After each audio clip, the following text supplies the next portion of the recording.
ತಿಳ್ಕೊಳ್ಳಿಕ್ಕೆ ಕಣ್ಣ, ಮನಸ್ಸ, ಬುದ್ಧಿ ಬೇಕು. ಇವು ಮೂರು ಕೊಟ್ಟಾನ. ಹಾಗ ದುಡಿಲಿಕ್ಕೆ ಶರೀರ, ಕೈಯ, ಕಾಲ, ಆ ಬಳಿಕ ಒಂದಿಷ್ಟು ದುಡಿಯುವ ಇಚ್ಛೆ, ಮನಸ್ಸ, ಇವೆಲ್ಲ ಕೊಟ್ಟಾನ.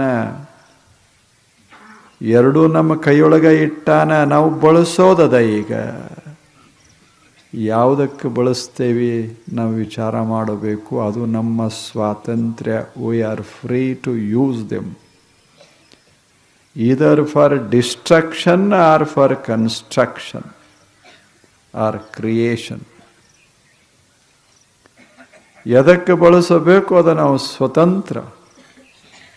ನಮ್ಮ ಜೀವನವನ್ನು ಹಾಳು ಮಾಡಿಕೊಳ್ಳಿಕ್ಕೂ ಬಳಸಬಹುದು. ಇವ ಎರಡನ್ನ ನಮ್ಮ ಜೀವನ ಕಟ್ಟೋದಕ್ಕೂ ಬಳಸಬಹುದು. ಬಸವಣ್ಣವ್ರು ಹೇಳಲಿಲ್ಲ,